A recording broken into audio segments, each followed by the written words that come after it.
Hello দর্শক, আসসালামু আলাইকুম। কেমন আছেন সবাই? আশা করছি সবাই অনেক অনেক ভালো আছেন। আমিও আল্লাহর রহমতে অনেক ভালো আছি। আজকে আমি আপনাদের মাত্র 2টি ডিম আর টমেটো দিয়ে অসম্ভব মজাদার টমেটো ভাজির একটি রেসিপি শেয়ার করছি। এভাবে ডিম দিয়ে টমেটো ভাজি করলে বাসার ছোট বড় সবাই খুবই মজা করে খাবে আর সবাই আপনার খুবই প্রশংসা করবে। তাহলে আর কথা বাড়াচ্ছি না, মূল রেসিপিতে চলে যাচ্ছি। এই রেসিপিটি তৈরি করার জন্য এখানে আমি 500 গ্রামের মতো টমেটো নিয়েছি। টমেটো ভাজি করার জন্য অবশ্যই টমেটোগুলো শক্ত দেখে নিতে হবে। নরম টমেটো দিয়ে এই ভাজিটি ভালো হয় না, অবশ্যই শক্ত দেখেই নিতে হবে। এখন টমেটোগুলো কেটে নেব। টমেটোগুলোকে আমি আগে থেকে ধুয়ে পরিষ্কার করে নিয়েছি। এখন টমেটোগুলোকে আমি কুচি করে কেটে নেব।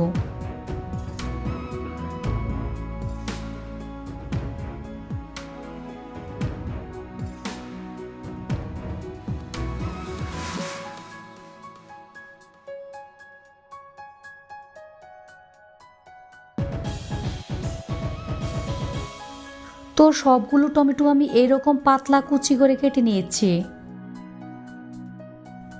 এখন টমেটোগুলোকে হাত দিয়ে এইভাবে চিপে যতটা সম্ভব পানি বের করে নিতে হবে।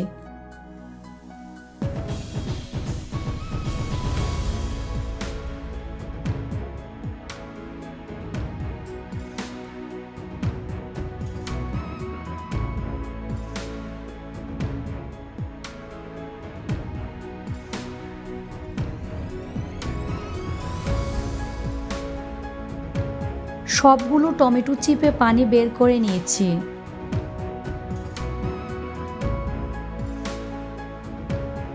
এখন চুলায় একটি ফ্রাই প্যান বসিয়ে এর মধ্যে হাফ কাপ পরিমাণ রান্নার তেল দিয়ে দিচ্ছি।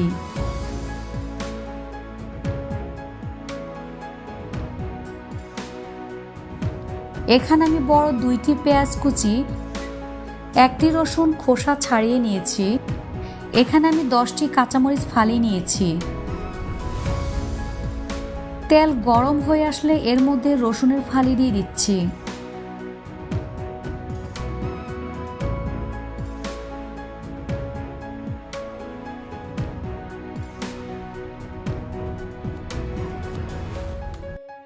এক মিনিটের মতো নেড়ে চেড়ে পেঁয়াজ কুচি দিয়ে দেব।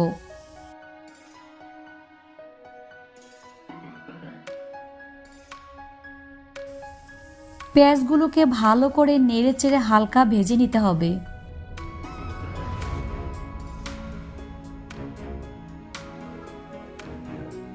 পেঁয়াজগুলো যখন হালকা ভাজা হয়ে আসবে তখন আমি এর মধ্যে কাঁচামরিচ ফালি দিয়ে দেব।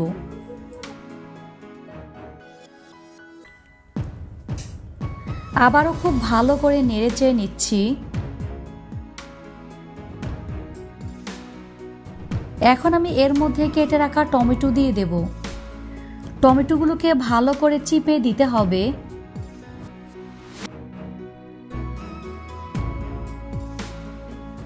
অবশিষ্ট পানি ফেলে দিতে হবে।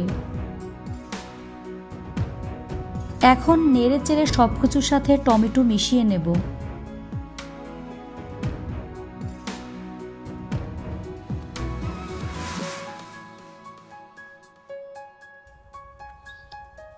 এখন আমি এর মধ্যে স্বাদমতো লবণ অ্যাড করে দিচ্ছি। দিয়ে দিব 1 চা চামচ পরিমাণ ধনিয়া গুঁড়ো, 1 চা চামচ পরিমাণ হলুদের গুঁড়ো। এখন ভালো করে নেড়ে চেড়ে একসাথে সব উপকরণ মিশিয়ে নেব। এই রান্নাটি হাই হিটে করতে হবে, কোনো অবস্থায় চুলার আঁচ কমানো যাবে না।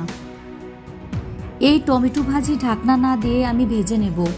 ঢাকনা দিয়ে রান্না করলে পানি বের হবে আর খেতেও ভালো লাগবে না।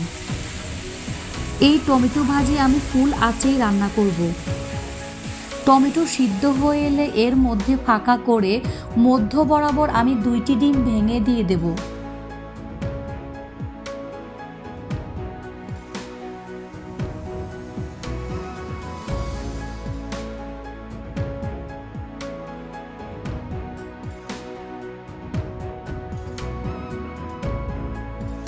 এখন চামচের সাহায্যে ভালো করে নেড়ে চেড়ে ভেজে নেব। ডিম কাঁচা অবস্থায় টমেটোর সাথে মিশাতে যাবেন না, ভালো করে ভাজার পর তারপর মিশিয়ে নেবেন। এইভাবে নেড়ে চেড়ে ডিম ভেজে নিতে হবে।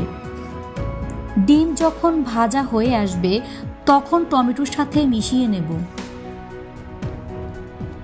চুলার আঁচ এখনও আমি হাই হিটে রেখেছি, অর্থাৎ ডিম আর টমেটো ভাজি হাই হিটে করতে হবে। চুলার আঁচ কমিয়ে দিলে টমেটো থেকে পানি বের হয়ে যাবে। এখন টমেটো ডিমের সাথে খুব ভালো করে মিশিয়ে নিচ্ছি। ডিম দেওয়ার পর 2 থেকে 3 মিনিটের মতো রান্না করতে হবে। এর বেশি চুলায় রাখা যাবে না, তাতে খেতে ভালো লাগবে না। এখন আমি এর মধ্যে ধনিয়া কুচি অ্যাড করে দিচ্ছি। ধনিয়া কুচি নিজের স্বাদ অনুযায়ী দিবেন। ধনিয়া পাতা ভালো করে নেড়ে চেড়ে টমেটোর সাথে মিশিয়ে নেব। দেখুন আমার টমেটো ভাজি থেকে কোনো ধরনের পানি বের হয়নি। এখন আমি চুলা অফ করে পরিবেশনে চলে যাচ্ছি। এই টমেটো ভাজি খেতে কিন্তু অসাধারণ, বাসায় এইভাবে রান্না করলেই বুঝতে পারবেন। আমার এই রেসিপিটি যদি ভালো লাগে অনুরোধ রইল চ্যানেলটি সাবস্ক্রাইব করার, আর পাশে থাকা বেল আইকনটি ক্লিক করে রাখবেন। বন্ধুদের সাথে শেয়ার করতে ভুলবেন না। আজ এখানেই বিদায় নিচ্ছি। আল্লাহ হাফেজ।